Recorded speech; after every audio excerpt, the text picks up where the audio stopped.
Hello students, Isha learning সেন্টারে তোমাদের সবাইকে স্বাগত। আজকে আমরা এই ভিডিওতে ষষ্ঠ শ্রেণীর ইতিহাস চতুর্থ অধ্যায় ভারতীয় উপমহাদেশের প্রাচীন ইতিহাসের ধারা এর পার্ট 2 নিয়ে আলোচনা করব।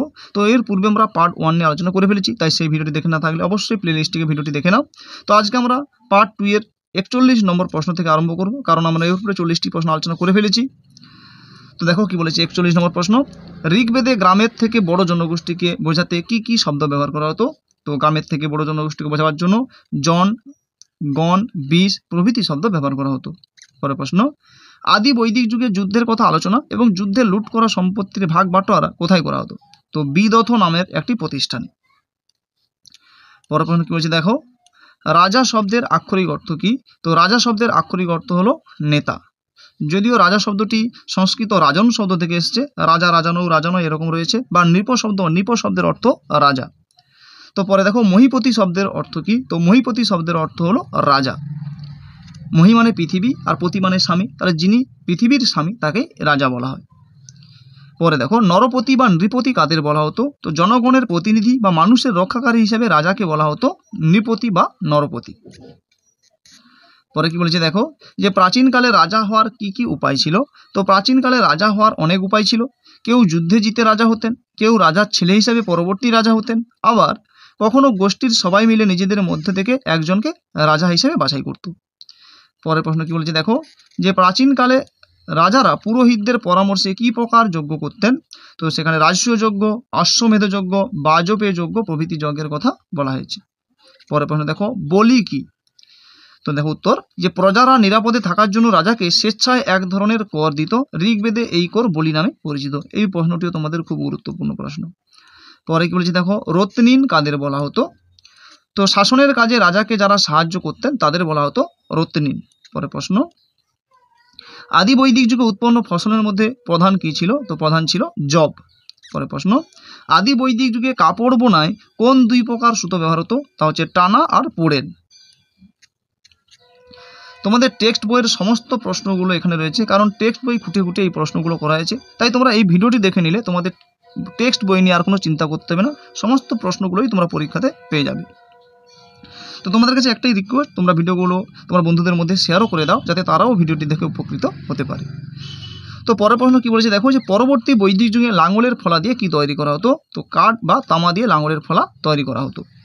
পরের প্রশ্ন দেখো, বৈদিক সমাজকে 4টি শ্রেণীতে ভাগ করা হয়েছিল কেন? তো উত্তরটি দেখে নাও, যে সমাজে একজন ব্যক্তির পক্ষে সকল প্রকার কাজ করা সম্ভব নয়। এই বিষয়টি উপলব্ধি করেই কাজের দক্ষতা অনুযায়ী বৈদিক সমাজকে 4টি ভাগে ভাগ করা হয়েছিল। এই ভাগগুলি ছিল ব্রাহ্মণ, ক্ষত্রিয়, বৈশ্য, শূদ্র, এবং প্রত্যেকের আলাদা আলাদা কাজ নির্দিষ্ট করে দেওয়া হয়েছিল। পরের প্রশ্ন দেখো, যে বৈদিক সমাজে, খুব গুরুত্বপূর্ণ এই প্রশ্ন তোমাদের জন্য, তো বৈদিক সমাজে পরিবারের প্রধান কে ছিলেন? তো বৈদিক সমাজে পরিবারের প্রধান ছিলেন পিতা বা বাবা, তাই এই বৈদিক সমাজ ছিল কিন্তু পিতৃতান্ত্রিক সমাজ। পরের প্রশ্ন, গোত্র কাকে বলা হতো? তো গবাদি পশু রাখার জায়গাকে বলা হতো গোত্র। পরের প্রশ্ন, বৈদিক সমাজে কোন খেলা প্রচলিত ছিল? তো বৈদিক সমাজে পাশা খেলা প্রচলিত ছিল। আমরা সবাই জানি শকুনির পাশা খেলা। পরের প্রশ্ন কি বলছে দেখো, ঋগ্বেদে কোন দেবতাকে শ্রেষ্ঠ বলা হতো? তো বৃষ্টির দেবতা ইন্দ্রকে শ্রেষ্ঠ বলা হতো। পরের প্রশ্ন, ঋগ্বেদে কার উদ্দেশ্যে গায়ত্রী মন্ত্র রচিত হয়েছিল? তো সূর্য দেবতা সবিত্রীর উদ্দেশ্যে গায়ত্রী মন্ত্র রচিত হয়েছিল। পরের প্রশ্ন, বেদের আরেক নাম শ্রুতি কেন? তো বৈদিক সাহিত্যে মূলত শুনে শুনে মনে রাখতে হতো, তাই বেদের আরেক নাম শ্রুতি।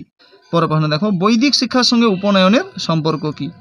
তো বৈদিক পরবর্তী যুগে শিক্ষার সঙ্গে উপনয়নের সম্পর্ক ছিল বলে জানা যায়। ছাত্র শিক্ষা গ্রহণের জন্য গুরুর কাছে আবেদন জানাতো, উপযুক্ত হিসেবে বিবেচিত হলে উপনয়নের মধ্য দিয়ে গুরু সেই ছাত্রকে শিষ্য হিসাবে গ্রহণ করতেন। পরের প্রশ্ন, বৈদিক শিক্ষার দুটি প্রধান বিষয় কি ছিল? তো বৈদিক শিক্ষার দুটি প্রধান বিষয় ছিল ছন্দ ও ব্যাকরণ। খুব গুরুত্বপূর্ণ প্রশ্ন কিন্তু এগুলো পরীক্ষাতে আসার চান্স 100% রয়েছে। পরের প্রশ্ন দেখো, যে আরুণীর শিক্ষাগুরু কে ছিলেন? তো আরুণীর শিক্ষাগুরু ছিলেন মহর্ষি আয়ধৌম্য। তো তোমরা নাম মনে রাখতে লিখলে শুধু ধৌম্য লিখলেও চলবে কিন্তু, তাহলে আরুণীর শিক্ষাগুরু হচ্ছে ধৌম্য। পরের প্রশ্ন, মহর্ষি ধৌম্যের কয়জন শিষ্য ছিল এবং তাদের নাম লেখো? তো মহর্ষি ধৌম্যের 3জন শিষ্য ছিল, তা হচ্ছে বেদ, উপমন্যু ও আরুণী। পরের প্রশ্ন, বৈদিক যুগে কত বছর ধরে শিক্ষাদান চলতো? তো 12 বছর ধরে শিক্ষাদান চলতো। পরের প্রশ্ন কি বলছে দেখো, যে পড়াশোনার শেষে সমাবর্তন অনুষ্ঠানে ছাত্রদের কি বলে ঘোষণা করা হতো? তো কি বলে? স্নাতক বলে। যখন এখন আমরা যাকে গ্র্যাজুয়েট বলি, তো এটাই হচ্ছে সেই স্নাতক। পরের প্রশ্ন, একলব্যের পিতার নাম কি ছিল? তো একলব্যের পিতার নাম ছিল হিরণ্যধনু। পরের প্রশ্ন, প্রথম কোন বেদে ইটের কথা পাওয়া যায়? তো যজুর বেদে ইটের কথা পাওয়া যায়, কারণ যজুর বেদে যে যজ্ঞ রয়েছে সেই যজ্ঞের বেদি নির্মাণের জন্য প্রথম ইটের ব্যবহার হয়েছিল। পরের প্রশ্ন, আর্যরা ভারতের কোথায় প্রথম বসতি স্থাপন করেছিল? তো সিন্ধু তার পূর্ব দিকের উপনদী ঘিরে অঞ্চলে। পরের প্রশ্ন দেখো, খুব গুরুত্বপূর্ণ, মেগালিথ কাকে বলে? কয়েকটি মেগালিথ কেন্দ্রের নাম লেখো। তো বড় পাথরের সমাধিগুলিকে মেগালিথ বলা হতো। তো কয়েকটি মেগালিথ কেন্দ্র রাজস্থানের ভরতপুর, ইনামগাঁও, কাশ্মীরের বুরজাহোম প্রভৃতি। পরের প্রশ্ন, বৈদিক যুগের মানুষের পেশায় কি কি ছিল? তো বৈদিক যুগের মানুষের পেশা ছিল, দেখো যে বৈদিক যুগের মানুষের প্রধান জীবিকা ছিল কৃষি। ঋগ্বেদে ছুতোর, তাঁতি, কর্মকার প্রভৃতি পেশার উল্লেখ পাওয়া গেছে। কৃষির পাশাপাশি অনেক বাণিজ্যকেও পেশা হিসেবে গ্রহণ করেছিলেন অনেকে। এছাড়াও সেই যুগে কামার, জেলে, রাখাল প্রভৃতি পেশার অস্তিত্ব ছিল বলে জানা যায়।